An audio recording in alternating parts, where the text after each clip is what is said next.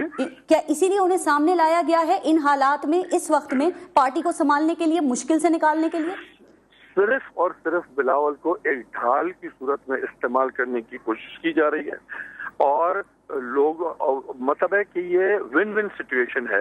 اگر وہ آ کے سنبھال لیتے ہیں، کامیاب ہو جاتے ہیں، کرپٹ لوگوں کو ہٹا دیتے ہیں اور گورننس ٹھیک کرتے ہیں تو وہ بھی ون ون پوزیشن ہے. اس کے علاوہ اگر خدا نخواستہ ان کو ناجائز طور پہ ان پہ کوئی چیز لگا کے ان کو اریسٹ کیا جاتا ہے تو سمپتھی ویو جو ہوگی وہ اتنی انارمس ہوگی کہ جس کو فیس کرنا مشکل ہوگا.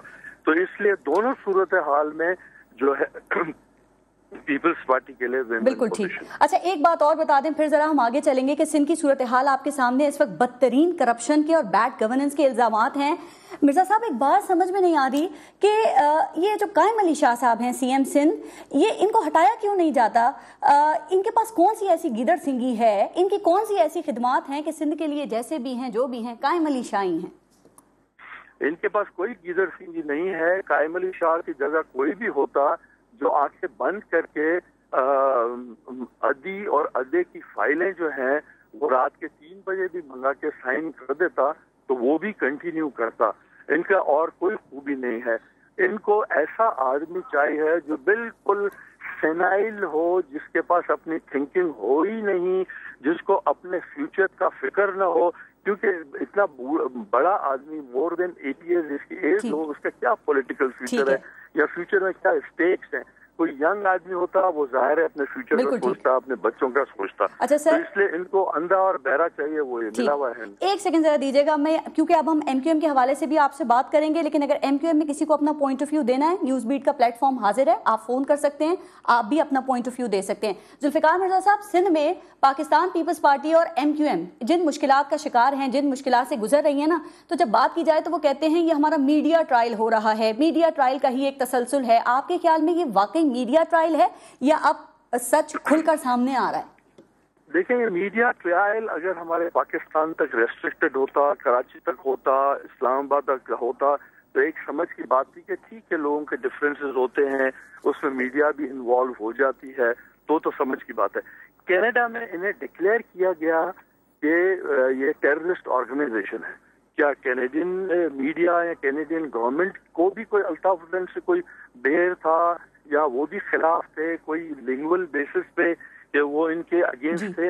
اس طرح اور جگہوں پہ ابھی انگلینڈ میں جو ان کے ساتھ ہو رہا ہے، برٹش گورنمنٹ جو کر رہی ہے، یہاں ابھی ٹیم آئی ہے 6 بندوں کی اسکاٹ یارڈ کی، تو یہ سب میڈیا. سر لیکن وہ کہہ رہے ہیں کہ دیکھیں مرزا صاحب، وہ کہتے ہیں اس طرح کے الزامات کوئی نئی بات نہیں ہے، یہ ہم پر پہلے بھی لگتے رہے ہیں.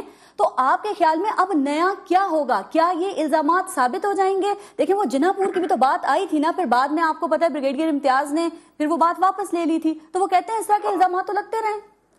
آپ نے بہت اچھا سوال کیا ہے. یہ الزامات لگتے ہیں، الزامات بغیر کسی وجہ سے نہیں لگتے. میں تو کئی عرصے سے 4 سال 5 سال سے آفیشلی میں کہہ رہا ہوں کہ یہ ٹیررسٹ آرگنائزیشن ہے اور یہ انڈین ایجنٹس ہیں اور را کے کام کرتے ہیں. تو وہ اب چیز آہستہ آہستہ پروو ہوتی جا رہی ہے. بریگیڈیئر امتیاز کی آپ نے بات بہت اچھا سوال یہ کیا، مجھے سمجھ بھی نہیں آتا کہ اور لوگ اس سائڈ پہ کیوں نہیں جاتے. یہ ایک تقریباً اسٹیبلشڈ الزام تھا جناح پور والا، جو اسٹیبلش ہو گیا تھا. وہ اب آل آف اے سڈن خواب خرگوش سے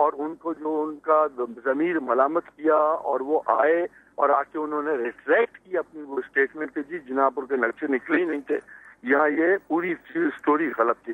میں آپ کو بتاتا ہوں اس کے بیک گراؤنڈ میں جی. اس کے بیک گراؤنڈ میں یہ پیپلز پارٹی, آصف زرداری, رحمان ملک, جو گینگ ہے, جو یہ ایک مافیا ہے جو لوٹ مار کرنے کے لیے حکومت میں رہنا چاہتا تھا, وہ اپنے ساتھ رکھنا چاہتا تھا ایم کیو ایم کو. اور ایم کیو ایم پہ یہ اتنی بڑی ایلیگیشنز تھیں اینٹی اسٹیٹ کی, جو ان کو کنٹینیو کرانا وہ ایک نیگیٹو اس میں جا رہا تھا. تو انہوں نے پلان کیا اور رحمان ملک اور آصف زرداری نے علی حکیم جو نادرا کے چیف ہوتے تھے, آپ کو یاد ہوگا, جنرل حکیم کے بیٹے, ان کو انہوں نے آگے کیا. جنرل حکیم کے سبارڈینیٹ رہے ہیں بریگیڈیئر امتیاز, اور ان کے بڑے گھروں میں اندر آنا جانا مراسم ہے. اس نے یہ رسپانسبلٹی لی, اس نے بریگیڈیئر امتیاز سے جا کے آصف کے طرف سے بات کی اور اسے کنونس کیا. کیا لینا تھا کیا دینا تھا یہ مجھے نہیں پتا, لیکن یہ سارا لین دین ہوا ہے آپ کے خیال میں, مطلب پیسے لے کے, یہ ہم سمجھیں کہ پیسے لے کے کوئی ڈیل ہو کے پھر الزام واپس لیا؟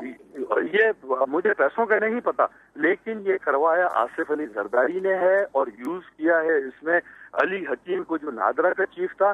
کیونکہ میرے سامنے علی حکیم نے یہ چیز ایڈمٹ کی ہے, کہا کہ آپ دیکھیں گے ایک دو دن میں کہ یہ کیا ہو رہا ہے, آئی ایم ایٹ اٹ. خود اس نے مجھے بتایا, میں اس کو کنفرنٹ کر سکتا ہوں. مرزا صاحب, یعنی کہ پیپلز پارٹی نے ایم کیو ایم کو اپنے ساتھ رکھنے کے لیے اس ایشو پر کلین چٹ دلوائی؟ جی بالکل کلین چٹ, تاکہ اسٹیبلشمنٹ یا فوج یا وہ ان کو پریشرائز نہ کر سکیں کبھی بھی کسی اسٹیج. یعنی کہ ٹھیک اسی پہ, یعنی کہ ایک تو پھر ہم یہ سمجھے کہ جناح پور کا الزام آپ نے جو بات کی ہے اس کے مطابق باقی ہے ابھی. جناح پور کا 100% جینوئن ہے, الزام نہیں ہے, یہ حقیقت ہے. ٹھیک, یہ اس پہ ہے. اور آپ نے اکثر کراچی میں دیکھا ہوگا کہ جس سندھ کو بریک کر دیں اور سندھ کے 2 صوبے کر دیں, آپ کو دیواروں پہ لکھا ہوا ملتا ہے. وہ کون لکھتا ہے؟ وہ ان کی سسٹر آرگنائزیشن. اچھا, پر مرزا صاحب اسی حوالے سے ایک آگے بات, اب آپ نے جب یہ بات کی تو دیکھیں ڈاکٹر عمران فاروق قتل کیس کے حوالے سے جو لوگوں کے نام سامنے آ رہے تھے نا, تو کہا یہ جا رہا تھا کہ یہ جو لوگ ہیں وہ پہلے سے ہی اسٹیبلشمنٹ کے پاس تھے, اور آپ کے علم میں ہے کہ پاکستان پیپلز پارٹی کے دور حکومت میں بھی تھے.